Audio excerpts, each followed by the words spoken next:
Hi folks, this is Bill from AT Makers, and I want to talk today about what the goals are for COVID Speak and what we are trying to fund with our charitable donation, our charitable effort to get this into the hands of folks with COVID-19 who are dealing with isolation from their loved ones. That is the motivator for what we're doing. I read an article in the New York Times about people dying alone, potentially, people unable to see their loved ones while they were intubated or otherwise isolated in the COVID ward in New York and Boston. And that has not gotten better since this started. There are people who are still in that situation. They're still unable to see their loved ones. I read an article today about a woman trying to figure out how to grieve without being able to hold a funeral and things like that. It is devastating, and it is something that we are trying to target with this product. And so Lesson Picks, Cough Drop, and AT Makers have partnered to do the development, to do the hosting, and to fund the operations of COVID Speak. Now, the development has been done. Brian Whitmer at Cough Drop did the vast majority of it. I've helped on some. It is working, and it is feature complete and is doing what we want it to. There are bugs that need to be worked out.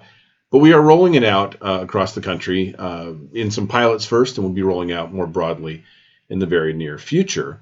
And I'm really happy with how it's going. It's working out well. We've gotten feedback that we need to address, but it definitely is doing what we thought it would. And I'm really happy, and thank you to everybody who's helping us work through the bugs on it.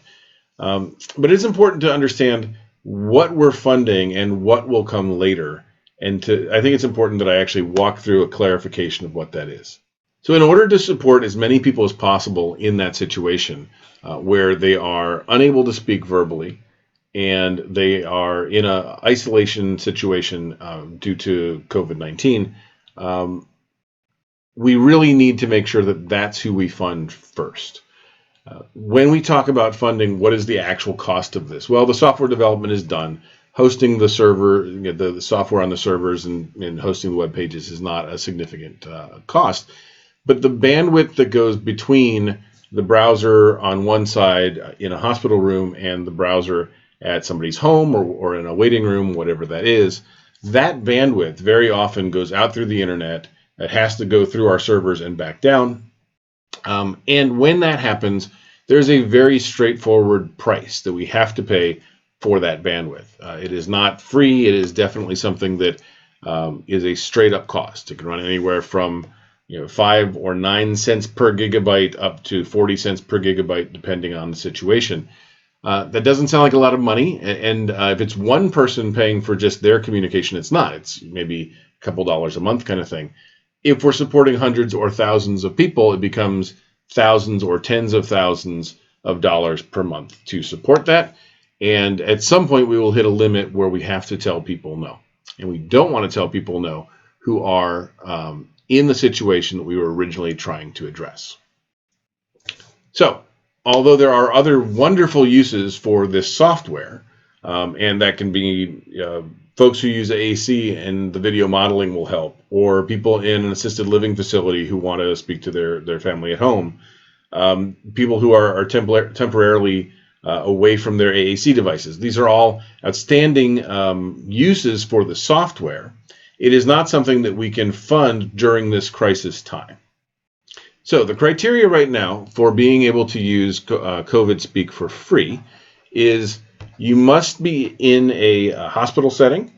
You must be isolated from the world because there are no visitors and you're in that setting. And you must be unable to speak.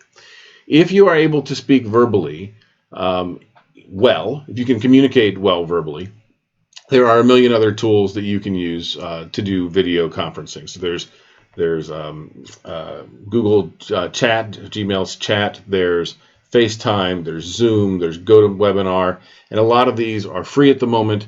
Facebook has Facebook Messenger.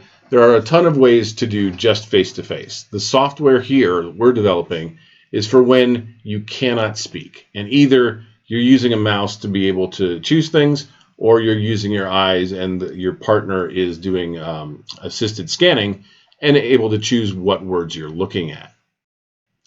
So that is the scenario we're trying to address. I do appreciate everybody who's looking at the other scenarios. I will tell you that we are going to address all of them in the future. Not the very far distant future. I would say in the fall, after a summer downtime for both Lesson Picks and Cough Drop. These things will roll into products under the Cough Drop line, and Lesson Picks will help them do that. Some of this will go into the Cough Drop product line and live inside of Cough Drop. There will probably also be a standalone product that you can license that does exactly what this does, where basically you're going to pay for your own bandwidth. Now, I hope you understand where we're coming from on this. I think that it is something that we would love to do all of the options that we are seeing presented to us, but at the moment we are going to focus on the people who are in dire straits. If you want to help us with the dire straits folk, there are things that you can do. Certainly, we are going to be paying for bandwidth and any donations to AT Makers. That's why we partnered AT Makers in with this project, so that people could make tax-deductible donations and those could go towards the bandwidth. So if you'd like to make a donation, we would love your help. If you want to do anything other than this, you should always remember that all of this software is open source. And what that means is you can download exactly what Brian wrote, what I've written. You can download it. You can install it on your own server. You can run it yourself. You can modify it. I know many of the people who want this aren't going to be in a position to do that themselves.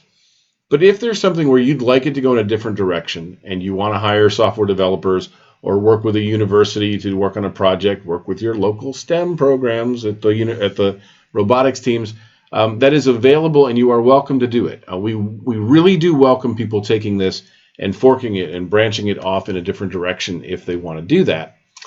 For this free effort, right now, we are going to focus on people who are isolated. Originally, we were saying that the people who were using this had to have COVID-19, and that was our target. It sounds like we're still saying that. We're really not. And the reason we're not is that there are some exceptions. And those go to things like Christine Getman, a friend of mine, was in the hospital for meningitis and was intubated and could not communicate or could not speak. And had no visitors. And the reason she had no visitors was because she was on a floor that was locked down with no visitors due to COVID-19. Now, she didn't have COVID-19. We are not going to play doctor and ask everybody for a diagnosis or some certification that you have COVID-19. It doesn't really matter. If you are unable to see visitors because of this epidemic and you cannot speak verbally, then we are very happy to get COVID Speak in there for you. I hope that clarifies things. If you have any questions, please reach back out to us. You're probably seeing this either online, in which case you can find me at bill@atmakers.org, or if you got a response, it's probably from one of the help desk folks that has volunteered to help us at Lesson Picks. Please feel free to send any questions to them. They will send it over to us as well. And if you think we have miscategorized you and you really do belong in this, COVID-19 category, tell us. We'll be happy to revisit it. As always, thank you for your support and your interest in this project, whatever this is. As always, good luck and have fun.